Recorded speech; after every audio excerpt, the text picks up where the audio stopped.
Hello বন্ধুরা, কেমন আছো সবাই? আশা করছি তোমরা সবাই ভালো আছো। আর আমি ভালো নেই, আমার শারীরিক কন্ডিশন ভীষণ খারাপ, কিন্তু পয়সার প্রচুর লোভ, জানো তো। সেই কারণে ক্যামেরা খুলে বসে পড়েছি ভিডিও করতে। ভিডিও করব ভেবেছিলাম, ম্যান্ডির বিষয়টা নিয়ে ভিডিও করব ভেবেছিলাম, বাট তার থেকেও বেশি জরুরি একটা ভিডিও আমার নজরে আসলো। ভিডিও করার সময় আমি হঠাৎ করে দেখলাম টিয়ার একটা ভিডিও বাইক কেনা নিয়ে একটা ভিডিও করেছে, তো সেটা নিয়ে একটা ভিডিও দেখলাম। দেখে চালিয়ে দেখলাম পুরোটাই। যখন আমরা কাউকে নিয়ে কন্টেন্ট করি, তার আদর্শ একটা প্রথম স্টেপ হলো, একটা আদর্শ প্রথম স্টেপ হলো কাউকে নিয়ে সমালোচনা করার আগে তার পুরো ভিডিওটা নো স্কিপ করে দেখা। স্পিড বাড়িয়ে নিয়ে আমি যতটুকু বুঝতে পারছি সেইটুকু স্পিড বাড়িয়ে নিতেই পারি, বাট নো স্কিপ করে দেখাটাই হচ্ছে শ্রেয়। আজকে টিয়ার ভিডিও দেখলাম। টিয়ার ভিডিওতে কি দেখেছি না দেখেছি তার আগে আমি তোমাদেরকে একটা কথা বলে নিই। টিয়া গতকালকের একটা ভিডিওতে, একটাই তো ভিডিও ছাড়েও, ভিডিওতে বলেছে যে কলকাতা যাচ্ছি, ওর হাজব্যান্ডের ইচ্ছা, সেই জন্য ওর আর কি ইয়েকে রেখে, ওর বাচ্চাকে রেখেই তারপরে কলকাতায় যাচ্ছে, কারণ ওর বাচ্চাকে নিয়ে যেতে পারবে না, শারীরিক অসুস্থতার কারণে ডাক্তার বলেছে হাঁপাদাপি করতে না, আর কি জার্নি করতে না, দৌড়ঝাঁপ করতে না, তো সেই কারণে ছেলেকে রেখেই তারপরে যাবে। এই কথাটা যেই ও ভিডিওতে বলেছে, সাথে সাথে কমেন্ট বক্সে সবাই কমেন্ট করা শুরু করে দিয়েছে। আমার যা নাম তারা দিয়ে রেখেছে, আমার বিরুদ্ধে কেস করতে যাচ্ছে, এই নিয়ে কমেন্ট সব শুরু করে দিয়েছে। এই নিয়ে দুটো ভিডিওও হয়েছে, দেখেছি আমি। তো তোমাদেরকে প্রথমে একটা কথা বলি, এই যে কেস, কেউ কোনো ব্লগার যাদেরকে নিয়ে আমি ভিডিও করি, তারা যদি কোনো একটা কথা সাসপেন্স রেখে বলে, প্রত্যেকটা মানুষ ভাবা শুরু করে দেয় যে আমার সম্পর্কে তারা কেস করতে চলেছে। আর এই বিষয়টা নিয়ে ভাবাটা তো বড্ড স্বাভাবিক, কারণ যেহেতু টিয়ার হাজবেন্ড একটা ভিডিও করেছে যে আইনি পদক্ষেপ নেবে আমার জন্য, আমাকে নিয়ে, আমার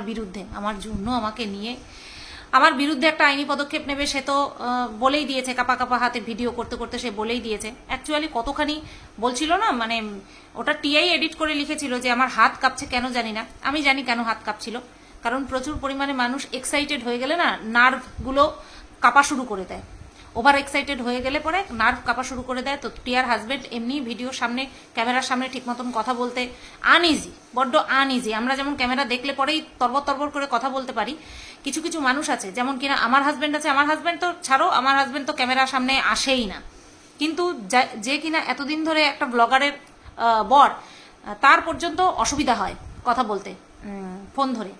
সে এতগুলো কথা বলে দিল, তার মধ্যে আমাকে দোষারোপ করে দিল, একটা মারাত্মক অপরাধী করে দিল আমাকে, যার কোনো বেস নেই, সব সত্যিটা মানুষ জানে। তো সেই ভিডিও যেহেতু একটা করে রেখেছে, তারপরে টিয়ার এরকম একটা কথাবার্তা সাসপেন্স রেখে একটা কথা বলেছে যে কলকাতা যাচ্ছে খুব তাড়াতাড়ি, হঠাৎ করে ডিসিশন নেওয়া হয়েছে। তো মানুষের মনের মধ্যে এটা আসাটা বড্ড স্বাভাবিক যে আমার বিরুদ্ধে কেস করার জন্যই কলকাতায় আসতে চলেছে। আমি আর বলবো না যে তোমরা কি বোঝো না, বা তোমাদের কি এইটুকু বুদ্ধি নেই, বা এইটুকু তোমরা যাচাই করবে না, আমি না এই কথাটা আর বলবো না, কারণ আমারটা আমি বুঝতে পারলেই হলো। কেউ আমার সম্পর্কে বুঝুক বা না বুঝুক, আমার সম্পর্কে, আমার বিষয়টা আমি বুঝতে পারলেই সেটা যথেষ্ট, ঠিক আছে? মানুষের এখন একটাই, যারা এই যে কথায় কথায় আনন্দ প্রকাশ করে না, সুতপার বিরুদ্ধে কেস হচ্ছে বলে আনন্দ প্রকাশ করে, তাদের মোটিভ একটাই, যে কোনো প্রকারে সুতপাকে জেলের পিছনে দেখা, কারণ থাকুক বা না থাকুক, ঠিক আছে? সুতপাকে যদি কেউ জেলের পিছনে পাঠাতে পারে, তাহলে সে মনে হয় ইউটিউবের ইতিহাসে অমর হয়ে থেকে যাবে। এইরকম একটা আবভাব প্রত্যেকটা অ্যান্টি ভিউয়ার্সের মতে। দেখো, কেউ কাউকে পছন্দ নাই করতে পারে, আমিও তো কত মানুষকে পছন্দ করি না, কিন্তু কখনো তাদের কোনো ক্ষতি চাইবো? কখনো তাদের কোনো ক্ষতি চাইবো না। যারা বলেছে যে আমি কারোর ক্ষতি করেছি, তারা স্বেচ্ছায় নিজের সেই ক্ষতিটা করেছে। আজকে আমাকে দেখো, কতজন মিলে শেষ করার চেষ্টা করেছে। আমি নিজেকে শেষ হতে দিইনি, হ্যাঁ মানসিকভাবে বিধ্বস্ত হয়েছি, শারীরিকভাবে বিধ্বস্ত হয়েছি, কিন্তু আমার যেই মুখপাত্র, যেই মানে কি বলবো, যেইটা আমার সোর্স প্ল্যাটফর্ম, অ্যাকচুয়ালি মানে আমি শারীরিক দিক থেকে এতটাই কষ্ট পাচ্ছি না, আমার কথা উড়ে যাচ্ছে। যেটা আমার প্ল্যাটফর্ম, সেই প্ল্যাটফর্মটাকে কি কোনো কিছু করতে পেরেছে? কিচ্ছু কিন্তু করতে পারেনি। তারপরেও তারা উল্লাস করে যাচ্ছে। আর তাদেরকে মদত যোগাচ্ছে বা তাদেরকে উস্কানি দিচ্ছে এই সমস্ত নেগেটিভ ভিউয়ার্সরা।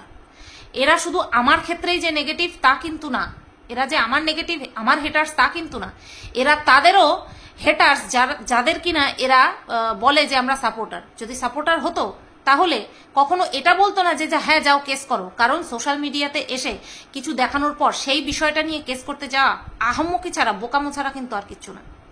এই সমস্ত ভিউয়ার্সরা নিজেদের প্রতিহিংসা চরিতার্থ করার জন্য এইসব ব্লগারদেরকে হাতিয়ার করে। আর এটা খুব তাড়াতাড়ি সবার সামনে চলে আসবে যে কিছু কিছু ভিউয়ার্স আছে নিজেদের পরিচিতি বাড়ানোর জন্য, নিজেদের এক্সিস্টেন্স বজায় রাখার জন্য, মানুষের চোখে পড়ার জন্য কোনো কাজ না করেই তারা যে ব্লগারদেরকে কিভাবে বোকা বানাচ্ছে সেটা খুব তাড়াতাড়ি সবার চোখের সামনে চলে আসবে। আচ্ছা, এইবার যেটা বলছিলাম যে টিয়া কি সত্যি সত্যি কলকাতায় আমার নামে কেস করার জন্য আসছে? যারা এই সম্পর্কে ভেবেছে আমি তাদের প্রত্যেককে বলছি, ভিউয়ার্স বলো, ক্রিয়েটার বলো, আমি তাদের প্রত্যেককে একটা কথা বলছি, কোচবিহারে কোর্ট নেই? কোচবিহারে কোর্ট নেই যে কেস করার জন্য টিয়াকে কলকাতায় আসতে হবে? কোচবিহারে কি কোর্ট নেই? একটুখানি সার্চ করেছো, একটুখানি মাথাটা খেলিয়েছো? আবারও বলছি, যেই বললাম যে তোমাদেরকে বলবো না, আবারও বলছি, ওই যে বললাম খাড়া যখন আমার উপরে লটকায় আমার সার্চ করতে হয় কি থেকে কি হতে পারে, মাথা ঠান্ডা রেখে ভাবতে হয় আগের থেকে। ওরে বাবা গো, ওরে মা গো, আমি করি না কোনো সময়। একটা বার হয়েছে তখন বুঝিনি, তখন করেছি, বাট এরপর থেকে তোমরা আমাকে দেখেছো কেসের নামে আমাকে ভেঙে পড়তে। এত মানুষ তো এত কিছু করলো, ফন্দীপ করলো, ফন্দীপের জামাইবাবু করলো, তারপরে আরো এই যে ম্যান্ডি বলো, টিয়া বলো, এরা হুমকির পর হুমকি। আর ম্যান্ডির বিষয়টা তো আমি নেক্সট ভিডিওতে ক্লিয়ার করব। আমাকে কখনো ভেঙে পড়তে দেখেছো ওই একটা বিষয় ছাড়া? ভেঙে পড়তে দেখবে না, কারণ মানুষ একবার যে কিনা মানুষ হয়, যারা মানুষ হয় তারা একবার বোঝালেই বুঝতে পারে যে না এটা তো এই বিষয়টা তো বহুদূর হলে এটা হতে পারে। কিন্তু এখানটায় আমি ফাইট করে দেখিয়ে দিচ্ছি, আমি বলছি যে এটা হলে পরে এটার কিছু অস্তিত্ব নেই, তারপরেও মানুষ উল্লাস করতে করতে সেই সব ব্লগারদের কমেন্ট বক্সে গিয়ে হানা দেয়। তো যেটা বলছিলাম, তোমরা একটুখানি গুগলে সার্চ করে দেখো তো টিয়া যেখানকার স্থানীয় বাসিন্দা সেখানে কোর্ট আছে কিনা, কেন তাকে কেস করতে হলে কলকাতায় আসতে হবে, এটা একটুখানি সার্চ করে দেখো। আমি সার্চ করেছি, টিয়া যেখানকার স্থানীয় বাসিন্দা সেখানে 5খানা ডিস্ট্রিক্ট কোর্ট অর্থাৎ জেলা কোর্ট রয়েছে। তো আগে কোনো কেস কারোর নামে করতে গেলে আগে ডিস্ট্রিক্ট কোর্টে অ্যাপ্লাই করতে হয়, এইটুকু আমি জানি। এইবার তোমরা যারা যারা বেশি জানো আমার থেকে তারা আমাকে কমেন্ট করে দিয়ে অবশ্যই জানিও, ঠিক আছে? তো কেউ একটা সাসপেন্স রেখে কথা বললো, ব্যাস কি হচ্ছে, সুতপার নামে কেস করতে যাচ্ছে। এই তোমরা কারা গো? তোমরা কারা যারা কিনা আমার এত ক্ষতি চাও? তোমাদেরকে সামনে রেখে লাইভ আমি যদি নিজেকে শেষ করে দিই তাহলে মনে হয় তোমরা আনন্দ পাবে, তাই না? তাহলে তোমরা আনন্দ পাবে একটা লাইভ অ্যারেঞ্জ করে, তারপরে আমি শেষ হচ্ছি তিলে তিলে তোমাদেরকে দেখাবো, হ্যাঁ একদম পৃথিবী ছেড়েই চলে যাব, তারপরে গিয়ে তোমরা শান্তি পাবে, তাই না? একটা বার ভাবার চেষ্টা করো না যে হ্যাঁ এই মেয়েটা ভিডিও করছে, একে যদি এতটাই ঘৃণা করি একে দেখবো না, দুটো খিস্তি মারবো, কিন্তু একে শেষ করার জন্য এইরকম ভাবে একজনের পিছনে লাগতে ইচ্ছা করে লাগতে ইচ্ছা করে। আমারও তো ভাই সংসার আছে, আমারও তো ঘর আছে, আমিও তো এখানে কিছু করে খাচ্ছি। তোমাদের যদি মনে হয় যে আমি মিথ্যে কথা বলছি, এসো কটাক্ষ করো, গালি দাও, বুঝিয়ে দাও যে তুমি ভুল বলছো। এরকম বহু হয়েছে, যখন আমাকে বোঝানো হয়েছে আমি বুঝেছি। তোমরা সেইটুকু করবে না, তোমরা একজনকে ডাইরেক্ট মেরে ফেলতে চাও। কারা তোমরা? তাও যদি তোমাদের পথটা লিগাল হতো, তোমাদের পথটাও তো একজনকে শেষ করার জন্য, তোমাদের পথটাও তো লিগাল না। তোমরা কারা একটা মানুষকে এরকম ভাবে শেষ করতে চাও? আমি একের পর এক ঝড় সামলে যাচ্ছি, আর তোমরা কি ভাবছো এ তো কোনো ব্যাপারই না, এ তো সব সামলে নিতে পারে, আরো দাও। জানো কত কি ফেস করতে হয়? তোমাদের যদি এতই অসুবিধা থাকে, যেই প্ল্যাটফর্মে কাজ করছি না সেই প্ল্যাটফর্মে তোমরা অ্যাপ্লিকেশন জমা দাও, তোমরা সবাই মিলে জমা দাও, হিউজ পরিমাণে রিপোর্ট করো, যাও। একটা মানুষ, আমিও একটা মানুষ, আমারও নেওয়ার ক্ষমতা আছে, আমারও একটা লিমিটেশন আছে নেওয়ার। এত মানুষ মিলে বলছে, এত মানুষ মিলে করছে, তারপরেও নতুন করে করতে চাচ্ছে এরা। আমি তো কাউকে আটকে রাখিনি, কিন্তু ভুলভাল বলে এত আনন্দ পাও, তার মানে তোমাদের মনের মধ্যে কি প্রতিহিংসা একজনকে শেষ করে ফেলার, মেরে ফেলার। কেন? আমি টিয়ার কি ক্ষতি চেয়েছি? টিয়ার কি ক্ষতি চেয়েছি? তোমাদেরকে আমি একটা কথা বলি, যেটা আমি আজকে টিয়ার ভিডিও দেখে বুঝতে পেরেছি, কথাটা কোটেশনের মধ্যে রেখো যে বুঝতে পেরেছি, সেটা হচ্ছে টিয়া কলকাতাতে আসছে কোনো অনাথ আশ্রমে টাকা পয়সা দান করতে। ঠিক আছে, অনাথ আশ্রমে টাকা পয়সা দান করতে আসছে, সুতপার নামে কেস করতে আসছে না। সুতপার নামে কেস করতে হলে নিজের স্থানীয় জেলা ডিস্ট্রিক্ট কোর্টে আগে অ্যাপ্লাই করতে হবে। সবার আগে কি করতে হয় জানো? হঠাৎ করে একটা উদুম করে একটা কেস করব বললে হয় না। আমি যতদূর জানি প্রথমে হয়তো স্থানীয় তোমার পুলিশ স্টেশনে বা সাইবার থানায়, এগুলো তো সোশ্যাল মিডিয়ার জিনিস, এগুলো সবার প্রথমে সাইবার ক্রাইম হিসেবে ধরা হয়। তো সাইবার থানায় গিয়ে অ্যাপ্লাই করতে, তোমার কমপ্লেন করতে হয় সবার প্রথম। এতগুলো আমার নামে কেস হয়েছে তোমরা জানো না? তোমরাই তো বলো আমার নামে এতগুলো কেস হয়েছে। এই তো ভেরি রিসেন্ট একজন ওই যে ফ্রেঞ্চ কার্ড দাড়িওয়ালা যে আমার নামে যে কেসের যে আমাকে নোটিশ পাঠিয়েছে, কেস না নোটিশ পাঠিয়েছে, তার আগে সাইবার থানাতে অ্যাপ্লিকেশন করেছে, কমপ্লেন করেছে, অ্যাপ্লিকেশন বলছি বারবার। জানো সেটা করতে হয়? কিচ্ছু জানো না, কিচ্ছু করো না, শুধু আগুন নিয়ে দাঁড়িয়ে থাকো আমার মুখে জ্বালিয়ে দেওয়ার জন্য। একটুখানি নিজেদেরকে প্রশ্ন করো। আমি এখানে এসেছি কাজ করতে, বিনা কারণে আমি টিয়াকে একটা কথাও বলিনি, বিনা কারণে একটা কথাও বলিনি। এই আমি সবার প্রথমে বলেছিলাম হ্যাঁ কিউআর কোড দিতে। আমি কি পাগল যে একবার বলবো কিউআর কোড দাও তারপরে তাকে নিয়ে বসে পড়বো বলতে? আজকে এত ভিউয়ার্স টিয়াকে বলছে, কিসের জন্য বলছে? শুধুমাত্র আমার কথাতেই বলছে। আমার কটা ভিউজ হয়? যারা যারা ভিডিও করছো আমি তাদেরকে একটুখানি হাত জোর করে বলবো, একটা বিষয় নিয়ে বলার আগে না একটুখানি যাচাই করে নিও, একটুখানি যাচাই করে নিও। আর ভিউয়ার্সদেরকে কি বলবো বলো? কিচ্ছু বলার নেই। এরা যেই বললো রাম তার সাথেই জাম, এই ধরনের ভিউয়ার্সরা হচ্ছে এইরকম। এই যে উকিলের কাছে যাচ্ছি, আরে উকিলের কাছে অন্য কোনো কারণেও তো যেতে পারে না, সুতপার নামে কেস করতে যাচ্ছে, যাও পার্টি করো। এই ভিউয়ার্সদের হচ্ছে এইরকম পরিস্থিতি। আমি এখানে কাজ করছি তো, আমাকে এখানটায় তোমরা যদি টেনে হিচড়ে নিম্নাঙ্গ খুলেও নিয়ে যাও, ধরো পা ধরে টানতে টানতে আমার কোমর থেকে খুলে নিয়ে গেলে, তারপরেও আমি ক্যামেরার সামনে বসে থাকবো। যদি কিছু করতে হয় না ইউটিউবে জানাও যে এখানে এরকম একটা মেয়ে কন্ট্রোভার্সির নাম করে সবাইকে পার্সোনাল অ্যাটাক করছে, সবাইকে কষ্ট দিচ্ছে, মিথ্যা এলিগেশন লাগাচ্ছে, যাও গিয়ে জানাও। তারপরে তারা আমার ভিডিও যাচাই করবে। ইউটিউবে একটা গাইডলাইন থাকে জানো তো, গাইডলাইন অ্যান্ড রুলস থাকে, সেটা মেনটেন করে আমি ভিডিও করছি, সেটা মেনটেন করে আমি ভিডিও করছি। বহু মানুষ বহু রকমের চেষ্টা করেছে আমার চ্যানেলের পেছনে, আজকের থেকে নয়, গত 1.5 থেকে 2 বছর ধরে আমার চ্যানেলটাকে শেষ করার বহু চেষ্টা করেছে, কিন্তু কিচ্ছু করতে পারিনি। কেন জানো? কারণ আমি আমার লাইন ঠিক রেখেছি, তাই আমি আমার ইউটিউবের গাইডলাইন মেনে তারপরে করছি। তাই প্রত্যেকটা ফোরামের একটা গাইডলাইন থাকে, আর আমি এমন কোনো ক্রাইম করে ফেলিনি যেটা কিনা ইউটিউবের বাইরে গিয়ে কোনো জায়গায় জানিয়ে কাজ হবে। আর যারা করে দেখিয়েছে তাদেরটা কতখানি সফল হয় সেটা দেখার জন্য তোমাদেরকে ওয়েট করতে হবে।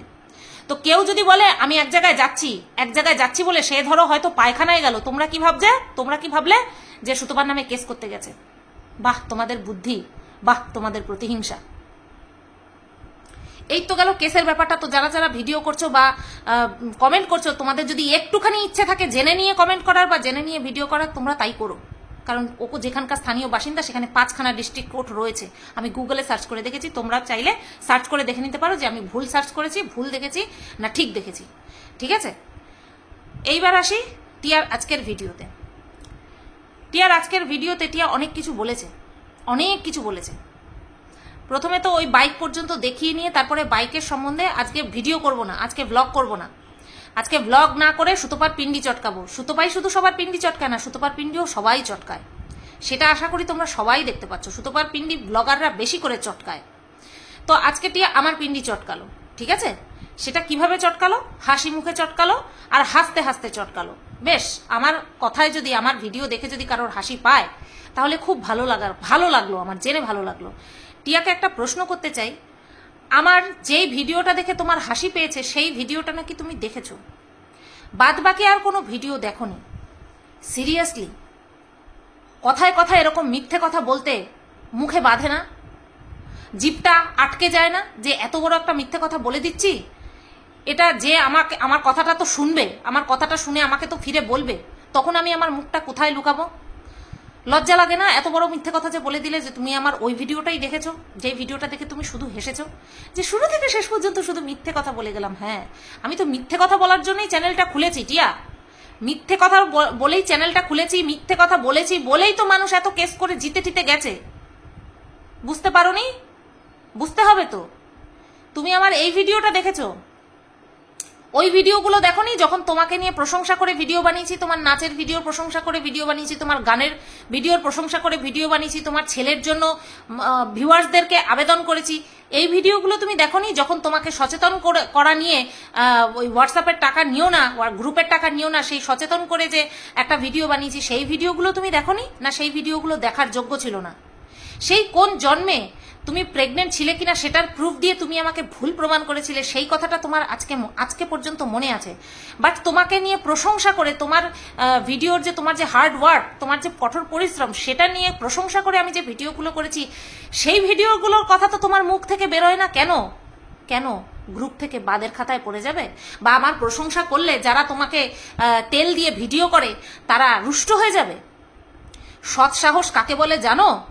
যে কোনো কিছুর পরোয়া না করে সত্যিটাকে সত্যি, মিথ্যেটাকে মিথ্যে বলতে পারে, তাকে বলে সৎ সাহস। সেই মানুষটাকে বলে সৎ মানুষ। যেটা তোমার মধ্যে আছে বলে মনে হয়, তোমার মনে হয় এতগুলো মানুষের সামনে তুমি এই কথাটা বলে দিলে যে সব ভিডিও দেখা হয় না, যে ভিডিওটা দেখে তোমার হাসি পেয়েছে বাইক রিলেটেড সেটাই তুমি দেখেছো, বাদবাকি কোনো ভিডিও দেখোনি। বেশ ভালো কথা।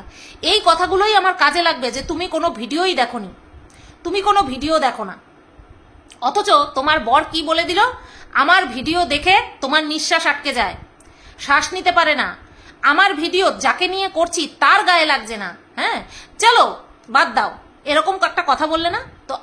তোমাকে নিয়ে আমার করা ভিডিও তোমার গায়ে লাগে না, অথচ বলে না যার ঘরে চুরি তার হুঁশ নাই, পাড়াপড়শির ঘুম নাই। তো তোমাকে নিয়ে আমি ভিডিও করছি, তোমার গায়ে লাগছে না, অথচ তোমার ভিউয়ার্সরা তোমাকে এসে এক কাঠি দিয়ে নাড়া দিচ্ছে আর বলছে, কাঠি দিয়ে নাড়ছে আর বলছে যাও কেস করো, যাও কেস করো। আর তোমার বল লাভ দিয়ে চলে আসলো বলতে যে হ্যাঁ এইবার আইনি পদক্ষেপ নিতেই হবে, এই একজনের জন্য আমার ছেলের বিএমটি করানোর টাকা, চিকিৎসা করানোর টাকা ওঠেনি, এই একজনের জন্য আমার ছেলের আমি চিকিৎসা করাতে পারিনি। আচ্ছা তুমি যখন প্রেগনেন্ট ছিলে, যেটা তোমার আর কি তুমি অ্যাবর্ট করিয়েছো, সেই সংক্রান্ত আমি ভিডিওটা কখন করেছিলাম টিয়া? যখন তুমি নিজে থেকে ডিক্লেয়ার করলে যে তুমি প্রেগনেন্ট, তারপরে তুমি যেইভাবে তোমাদের রাজবংশী, তোমরা হয়তো রাজবংশী যে ফ্যামিলিতে বিয়ে হয়েছে, সেখানে একটা পুজো যেখানে কিনা নারকেল নিয়ে কাদার মধ্যে মানে কাড়াকাড়ি করা হয়, সেই ভিডিওটা করার পরে তখন আমি বলেছিলাম তুমি যদি প্রেগনেন্ট হও এরকম ভাবে তুমি বিহেভ কি করে করছো। সেকেন্ড বলেছিলাম তুমি যখন আনারসের জুস খাচ্ছিলে বাড়িতে বসে, আনারস খাচ্ছিলে না জুস করে খাচ্ছিলে, তখন তুমি চেন্নাই থেকে চলে এসেছিলে, চেন্নাই না দিল্লি গেছিলে, সেখান থেকে চলে এসেছিলে। তখন আমি তোমাকে বলেছিলাম তুমি যদি প্রেগনেন্ট হও সত্যি সত্যি তুমি কি করে এটা খাচ্ছ? তুমি তো মিথ্যে কথা বলেছো যে তুমি প্রেগনেন্ট। তারপরে তুমি কি করেছো? তুমি বললে যে ডাক্তারের কাছে গিয়ে অ্যাবর্ট করিয়ে এসেছো, অ্যাবর্ট করে এসে তারপরে তুমি রীতিমতন ঘুরে বেড়াচ্ছ। তখন কি বলেছিলাম যে এইরকম কেস আমি অনেক দেখেছি যারা কিনা এরকম ওষুধ খেয়ে ওয়াশ না করিয়ে, তুমি কি বলেছো? ওয়াশ করেছো, অ্যাবর্ট করেছো, মানে ওষুধ খেয়ে অ্যাবর্ট করেছো, ঠিক আছে? ওয়াশ করেনি, সরি ওয়াশ করনি, তুমি জাস্ট ওষুধ খেয়ে ফেলে দিয়েছো। তো আমি এরকম অনেক কেস দেখেছিলাম যারা ওষুধ খেয়ে মানে মিসক্যারেজ করে দেওয়ার পরে, মিসক্যারেজ না সরি অ্যাবর্ট করে দেওয়ার পরে তাদের ব্লিডিং সহসা আটকাতো না, কিন্তু তোমাকে দেখে সেরকম কোনো সিমটম খুঁজে পাওয়া যায়নি। তুমি তারপরেই চলে গেছিলে একটা মেকআপ ভিডিও করতে, মনে পড়ে? তোমার মনে পড়বে না, আমি ভিডিও করেছি তো আমার মনে আছে, তোমার তো এমনিতেও মনে থাকে না। তোমাকে নিয়ে ক্লারিফিকেশন দিয়ে, যথেষ্ট যুক্তি দিয়ে, ক্লারিফিকেশন না যুক্তি দিয়ে তোমাকে নিয়ে যে ভিডিওগুলো করেছি, তোমার না দেখেছো তুমি, না মনে আছে, না দেখেছো, নতুবা তুমি ওই প্রেগনেন্সির বিষয়টা বললে কি করে যে তুমি রিপোর্ট দেখিয়ে আমাকে ভুল প্রমাণিত করেছো? আমাকে তুমি ভুল প্রমাণিত করেছো না আমি তোমাকে বলেছিলাম যে টিয়া তোমার কাছে যদি কোনো প্রুফ থাকে তুমি কমিউনিটিতে শো করে দাও, নতুবা মানুষ এইভাবে বলবেই। তোমার ওই বাচ্চা ছেলেটার মাথায় হাত দিয়ে তুমি বলো তো যে ওই প্রেগনেন্সি নিয়ে তোমাকে আমি কটাক্ষ করেছিলাম না তোমাকে আমি বলেছিলাম যে মানুষ এত কথা বলছে যে তুমি প্রেগনেন্ট মোটেও ছিলে না, তুমি যদি প্রেগনেন্ট থাকতে তাহলে ওইভাবে কাদার মধ্যে কাড়াকাড়ি করতে পারতে না নারকেল নিয়ে, তোমার তো পেটে লাগবে, আর তুমি এইভাবে আনারস খেতে পারতে না। তোমাকে এই কমেন্টগুলো তোমার কমেন্ট বক্সে ভরে যাচ্ছিল। শোনো টিয়া, তোমাকে নিয়ে আমি নেগেটিভ ভিডিও অর্থাৎ উচিত কথা বলে ভিডিও করার বহু আগে থেকেই কিন্তু দর্শক তোমার আসল রূপটা চিনতে পেরে গেছিল, ঠিক আছে? আসল রূপটা তোমার চিনতে পেরে গেছিল, তো তোমাকে সেই নিয়ে আমি ভিডিও করতে বলেছিলাম বা তোমাকে কমিউনিটিতে ছবি দিতে বলেছিলাম, তারপরে গিয়ে তুমি ছবি দিয়েছিলে। আর সেটা কি তুমি আমাকে মিথ্যে প্রমাণ করেছিলে? না, আমি তোমাকে বলেছিলাম সেটা করতে, যে তোমার কাছে যদি কোনো প্রুফ থাকে তুমি দেখিয়ে দাও। তোমার ছেলে অসুস্থ, তোমার ছেলের অসুস্থতা নিয়ে আমি মানুষকে বলেছি যে ওইদিকে ফন্দীপের ছেলেকে না দিয়ে, যে কিনা সুস্থ, যাদের কিনা পয়সা আছে, এদিকে টিয়ার ছেলেটাকে দেখো। এই কথাগুলো তোমার মনে নেই? আজকে একটা মানুষকে ছোট করার জন্য, একটা মানুষকে মিথ্যে প্রমাণ করার জন্য, একটা মানুষকে মানুষের চোখে খারাপ করে দেওয়ার জন্য একটা সো কল্ড ব্লগার, একটা অসুস্থ বাচ্চার মা কতটা মিথ্যে কথা বলতে পারে, কতখানি মানে অকৃতজ্ঞ হতে পারে, সেটাই তোমাকে না দেখলে না বোঝা যায় না টিয়া, তোমাকে না দেখলে বোঝা যায় না।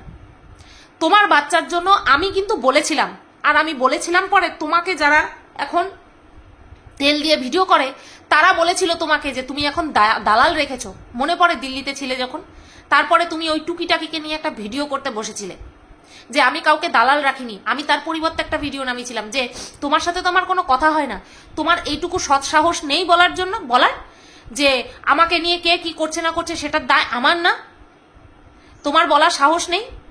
তো তোমার ছেলেকে নিয়ে আমি বলেছিলাম যে হ্যাঁ তুমি আঁচল পাতো, সবাই দেবে, আর সেখানে তুমি কারসাজি করে টাকাগুলো তুলে তারপরে তুমি অন্য ট্রিটমেন্ট করালে। আর এখন আমি এতটাই খারাপ হয়ে গেছি, এত খারাপ হয়ে গেছি, আমার ভালো কথা বলার, ভালো কথাগুলো যে বলেছিলাম তার কোনো দাম নেই, তোমার প্রশংসা করে যে ভিডিও করেছিলাম তার কোনো দাম নেই। উচিত কথা বলতেই সুতপা খারাপ হয়ে গেল। যেই মানুষটার নাচ, তুমি যে নাচ করেছিলে, নাচ করে নিজে গান করে যে ভিডিওটা করেছিলে পরকীয়া রিলেটেড, সেই ভিডিওটার প্রশংসা করে ভিডিও করেছিলাম, সেই দিনই রাত্রেবেলা সেই ভিডিওটা দেখে তুমি রাত্রেবেলা ফোন করেছো আমায়, আর তুমি বলো তুমি আমার কোনো ভিডিও দেখো না, তোমাকে নিয়ে আমি সবসময় শুধু খারাপ ভিডিওই করি।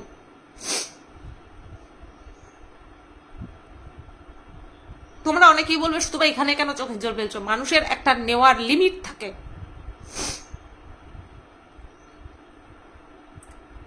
আমি কাউকে তেল দিয়ে চলতে পারি না, কারোর ভুলটা দেখেও ঢেকে রাখতে পারি না। আমার দোষটা এখানে, আমার কি এখানে দোষ? এটাই কি দোষ? তাহলে তো আমার এই চ্যানেল বন্ধ করে দিতে হয়, যেখানে আমি আমার নিজস্বতা বজায় রাখতে পারবো না। কথায় কথায় মানুষ আমার ঠিকানাটা সবার কাছে আছে বলে এইরকম কারসাজি করে বেড়াবে, আর দর্শকরা এরকম মারমুখী হয়ে উঠবে।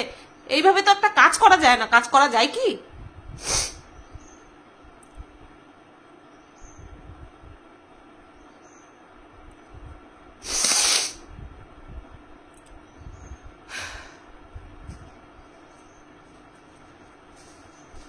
আচ্ছা ঠিক আছে, তোমার আমার ভালো ভিডিওর কথা মনে রাখতে হবে না, আমার খারাপ কথাটাই মাথায় রাখো, ব্যাস, তাহলেই হবে। আর ওই কেসের বিষয়, কেস সংক্রান্ত যে আমি কোনো পরোয়া করি না, সেটা আশা করছি তোমাদের এতদিনে সবার মাথায় ঢুকে গেছে যে আমি কেস সংক্রান্ত কোনো বিষয় নিয়ে আমাকে কেউ তলাতে পারবে না আমার এই ভিডিও করা থেকে, ঠিক আছে? যাকে আমি মনে করব যে একে নিয়ে আমি ভিডিও করব না, তাকে নিয়ে আমি ভিডিও করব না, কারোর বাপের সাথ দিনেই তাকে নিয়ে ভিডিও করানোর, ঠিক আছে? এখন তাতে করে যদি কেউ মনে করে যে আমি ভয় পেয়ে গেছি, হ্যাঁ সে মুবারক, তাকে কংগ্রাচুলেশন জানাই। তো টিয়া বলছে আমি আমার টাকায় আমি যদি এখন কিছুই করি তাহলে মানুষে কি ভাববে যে ওই 12 লক্ষ টাকা থেকে করছি, ঠিক আছে? আচ্ছা আমি যদি এখন কন্টেন্টের সূত্রে ভাবি আমি দেওয়ালে পেন্টিং করব, আমি একটা পুরনো ড্রেসিং টেবিল বদলে নতুন ড্রেসিং টেবিল কিনবো, ঠিক আছে? আরো অনেক কিছু বলেছে, বিছানা গুছাবো, হ্যাঁ কন্টেন্টের জন্য অনেক কিছু করতে পারে। তুমি অনেক কিছু করে দেখিয়েছো, খামার বাড়ি, ঝুপড়ি বাড়ি, স্কুলে ভর্তি হওয়া, কিন্তু সবই অর্ধেক, সবই অর্ধেক মাঝপথে তোমাকে ছাড়তে হয়েছে, ঠিক আছে? তো তুমি সব করেছো, তুমি আরো অনেক কিছু করবে আমি জানি। তো তুমি বলেছো এগুলো সব তুমি নিজের টাকায় করেছো এবং ভবিষ্যতেও অনেক কিছু তুমি নিজের টাকায় করবে, ঠিক আছে? আচ্ছা এই যে তোমার ছেলে যে থ্যালাসেমিয়ার একটা পেশেন্ট, সেটা তুমি নিশ্চয়ই ইউটিউবে আসার আগেই জানতে পেরেছো বা আসার পরে জানতে পেরেছো, কিন্তু বছর 2-1 তো হয়েছে জানতে পেরেছো। তো তুমি তোমার ছেলের জন্য টাকা জমিয়ে না রেখে কি করে এতগুলো দিকে তুমি ইনভেস্ট করে দিলে? আজকে তুমি মুখ উঁচু করে বলতে এসছো যে আমি এত দিকে ইনভেস্ট করেছি, এত দিকে আমি আমার টাকা ক্ষয় করেছি। এত কিছু আমি আমার সব ইউটিউবের পেমেন্ট থেকে করেছি, তাহলে তুমি মানুষের কাছে হাত পাতলে কেন? তোমার ছেলেরটা তো, তোমার ছেলের এই অসুস্থতা হঠাৎ করে তো হয়ে যায়নি, হঠাৎ করে হয়েছে কি কি তাহলে তুমি কেন মানুষের কাছে হাত পাতলে? তুমি একটা ভালো টাকা ইনকাম করো, তুমি বলছো যে যেই টাকা দিয়ে তুমি একটা নতুন ড্রেসিং টেবিল কিনবে, সেটা তোমার একটা প্রমোশনাল ভিডিওতে সেই ড্রেসিং টেবিলের ডবল টাকা উঠে যাবে। এটা নিয়ে তোমাকে একটা কথা বলি, তোমার নামে এরকম একটা অ্যালিগেশন আছে যে তুমি একজনকে অ্যাডের ভিডিও করতে দিয়েছিলে, প্রমোশনাল ভিডিও করতে দিতে, তার প্রাপ্য যেই টাকা সেই টাকার হাফ তুমি নিজে রেখে দিতে। সে নিজের মুখে বলেছে, যেই ব্লগারকে দিয়ে তুমি করাতে, সে নিজের মুখে বলেছে, তার নামটা এখানে বলবো না, সে অনেক বিশ্বাস করে বলেছে, তাকে তুমি অর্ধেক টাকা দিতে, বাকি অর্ধেক টাকা তুমি তোমার নিজের কাছে রেখে দিতে। তুমি কতটা লোভী এর থেকে পরিষ্কার বোঝা যায় না? এর থেকে পুরো পরিষ্কার হয়ে যায় যে তুমি কতখানি লোভী। তোমার লোভের বর্ণনা আর নাইবা দিলাম নতুন করে, দর্শক দেখছে, আমার নতুন করে আর বলার কিছু নেই। তুমি খামার বাড়ি করেছো, তুমি গাড়ি কিনেছো, তুমি ঘর করেছো, তুমি ঘরটা এসেনশিয়াল, কিন্তু তুমি বাথরুমটা এখনো অর্ধেক করে রেখে দিয়েছো।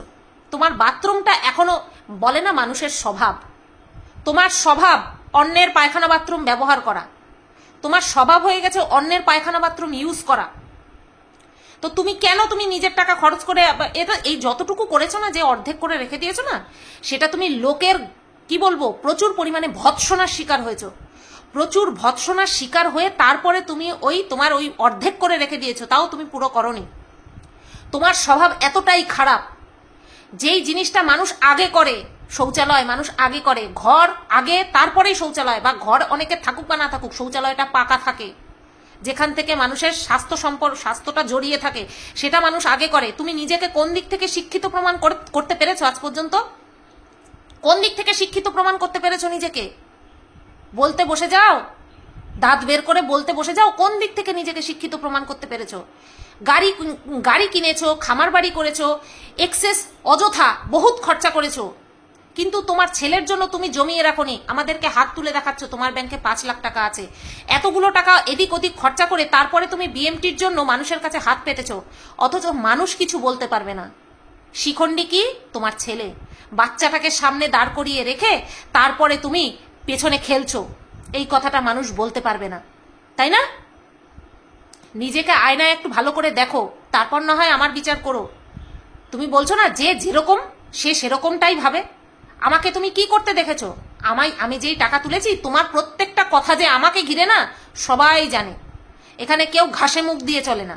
তুমি আমাকে কি করতে দেখেছো? তোমার 2.5 লক্ষ সাবস্ক্রাইবার, তোমার ছেলে অসুস্থ, ঠিক আছে, সেখানে তুমি 12 লক্ষ টাকা তুলতে পেরেছো। আমি মানুষকে নিয়ে কন্ট্রোভার্সি করেছি, 26,000 সাবস্ক্রাইবার ছিল, আমার কত টাকা উঠতে পারে বলে তোমার ধারণা? কত টাকা উঠতে পারে বলে ধারণা? মানুষের টাকা ওঠানোর পরে আমার গয়নায় হাত দেবো বলে আমি ভেবেছিলাম, আমার উকিল ভালো মানুষ বলে আমাকে সময় দিয়েছে। তুমি কি বললে? আমিও আমার টাকা দিয়ে, মানুষের কাছ থেকে টাকা তুলে সেই টাকা দিয়ে ফুর্তি করেছি, সেই জন্য আমি তোমাকে এরকমটা ভাবছি। আচ্ছা, বাদ বাকি দর্শক যারা তোমাকে বলছে, বাদ বাকি ক্রিয়েটার যারা তোমাকে বলছে, তাদের কারোর কথা তোমার গায়ে লাগছে না? না, আমার কথাতেই তোমার যত ফোসকা পড়ে। কেন ফোসকা পড়ে? আমার কথাতে তোমার এত ফোসকা কেন পড়ে? এত মানুষ বলছে, তাতে তোমার কিছু আসতে যাচ্ছে না কেন? একজনের দিকে আঙুল তোলাটা খুব সহজ, তাই না? আরে একটুখানি লজ্জা করো, লজ্জা করো, একটুখানি লজ্জা পাও যে ছেলের অসুস্থতাকে মিথ্যে কথা বলে চিকিৎসার নাম করে এতগুলো টাকা তুমি কালেক্ট করেছো। একটুখানি লজ্জা পাও। আজকে যেই টাকা তুমি অনাথ আশ্রমে দেওয়ার কথা বলছো না, সেই টাকা মানুষের টাকা, তোমার টাকা না। তো এখানে তোমাকে 1000 বার শুনতে হবে। তুমি যদি নিজে টাকা জমাতে আর এই টাকাটাও কালেক্ট করতে, তাহলে হয়ে যেত, চিকিৎসাটা হয়ে যেত। তুমি তো সেটা করনি। তুমি পুরোটাই চেয়েছো দর্শকের মাথায় বাড়ি মেরে তারপরে টাকাটা তুলতে।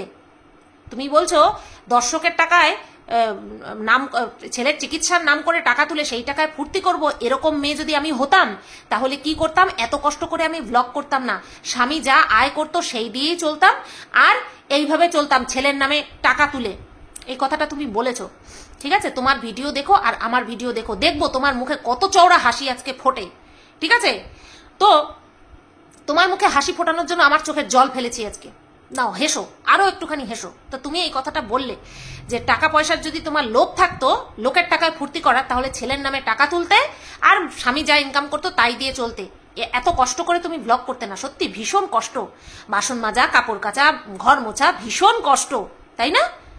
ইউটিউব না থাকলে এগুলো তুমি করতে না, এগুলো তোমার একজন এসে করে দিয়ে যেত, তাই তো? হ্যাঁ, তা বলি কি, ছেলের নামে যে টাকা তুলতে, ইউটিউব না করে ছেলের নামে টাকা তুলে সেই টাকায় ফুর্তি করতে, কে দিত তোমাকে টাকা? এই যে 12 লক্ষ যে টাকা তুমি তুলেছো, সেটা কোন জায়গা থেকে তুলেছো? এই ইউটিউব থেকে তুলেছো। তোমার ঘটে এত বড় তো চেহারাটা, মুখটাও চেহারার সঙ্গে মানানসই, কিন্তু মাথায় কি কিছু আছে? তুমি বলছো ইউটিউব কষ্ট করছি, ইউটিউব করছি কারণ আমি লোকের টাকায় ফুর্তি করার মানুষ নই, মেয়ে নই। তাহলে তুমি তোমার ছেলেকে দেখিয়ে টাকাটা কোথা থেকে তুলতে, তোমার যদি এই প্ল্যাটফর্মটাই না থাকতো? এত বড় বড় কথা বলো কি করে? তোমার কি লজ্জা বলে কিচ্ছু নেই? কিচ্ছু নেই লজ্জা বলে? তুমি আমাকে মিথ্যে প্রমাণ করো, তুমি আমাকে মিথ্যে প্রমাণ করো। আর আমাকে মিথ্যে প্রমাণ করতে গিয়ে যদি ওই তোমার কাছে যে তুমি যে মিথ্যে কথা বলে যে টাকাগুলো নিয়েছো, সেই টাকাগুলো যদি জায়গা মতন যায় না, তাহলে আমার এই মিথ্যের জয় হবে। আমি যে মিথ্যে কথা বলছি বলে তুমি বলছো, আমার মিথ্যের জয় হবে। তাহলে আমার ঠেলায় পড়ে, আমার কথায় ফসকা পড়ে তোমার গায়ে এই টাকাগুলো তুমি দান করেছো। মানুষের টাকায় তুমি দান নিয়ে তারপরে তুমি দান করেছো, যাই হোক যেটাই করেছো, একটা ভালো জায়গায় যাবে, তো আমার মিথ্যার জয় হবে। এরকম বহু মানুষ করেছে, আমার কথার জ্বালায় আমাকে নিচু প্রমাণ করতে গিয়ে তারা সেই কাজটা করেছে। তাতে কি আমি নিচু হয়েছি? না, আমি তো সেই কাজটাই করতে বলেছি। তোমার যদি ঘটে বুদ্ধি থাকতো, তোমার যদি পুঁথিগত শিক্ষাকে বাদ দিয়ে মানবিকতা বলতে কিছু থাকতো, বা মানুষের যে সাধারণ বুদ্ধিটা থাকে সেটা যদি তোমার থাকতো না, তাহলে তুমি এই কথাটা বলতে না যে তুমি আমাকে মিথ্যে প্রমাণ করবে। আরে আমি তো বলছি যাও তুমি দিয়ে দাও টাকাগুলো, তোমার দরকার নেই, তোমার দরকার নেই। বুঝতে পারলে? তো যারা যারা তোমরা ভাবছো যে কলকাতায় যাচ্ছে আমার নামে কেস করতে, না, ওখানে অনাথ আশ্রমে দান করতে যাচ্ছে। ঠিক আছে, এটা ওর কথা থেকেই বুঝতে পেরেছি। ভিডিও ভালো করে দেখো, তারপরে যে খুশি কন্টেন্ট করো, যে খুশি কমেন্ট করো। তো টিয়াকে বলছি, সময় পেলে না তোমাকে নিয়ে যে উচিত কথাগুলো বলেছি, এখনো উচিত বলছি, তখনও উচিত বলেছি। এমন না যে তখন তোমাকে তেল মেরেছি, না, প্রশ্নই নেই তোমাকে তেল মারার। তুমি আমার বিপক্ষে যারা ভিডিও করবে তাদেরকে কমিউনিটিতে দাও, কারণ তারা তোমাকে তেল মারছে। আমি তোমাকে তেল মারিনি, কোনোদিনও মারিনি। যখন তোমার গানের প্রশংসা করেছি, যখন তোমার কাজের প্রশংসা করেছি, ভিডিও কোয়ালিটির প্রশংসা করেছি, বাই হার্ট জেনুইন ভাবে করেছি, সত্যি ভালো লাগতো এবং এখনো ভালো লাগে। বাট তোমার যে এই যে লেকচার, বেসলেস লেকচার, সেই জন্য এখন সেই কোয়ালিটিগুলো, তোমার এই লেকচারের পিছনে, তোমার এই মোটা বুদ্ধির পেছনে লুপ্ত হয়ে গেছে। বুঝতে পেরেছো? তখনও আমি জেনুইন কথা বলতাম, তখনও আমি মানুষটা জেনুইন ছিলাম, এখনো আমি সত্যি কথা বলছি। দেখিও, যাও কেস করতে যাও, বলবে যে এ না আমাদেরকে নিয়ে বলেছিল, ভিডিও করে মানুষের কাছে সাহায্য চাইতে বলেছিল, আবার এই এখন আমাদেরকে এই কথা বলছে। তখন সামনের মানুষটা জিজ্ঞাসা করবে কেন বলছে এরকম কথা। উত্তরগুলি সাজিয়ে রেখো। সবাই ভালো থেকো, সুস্থ থেকো।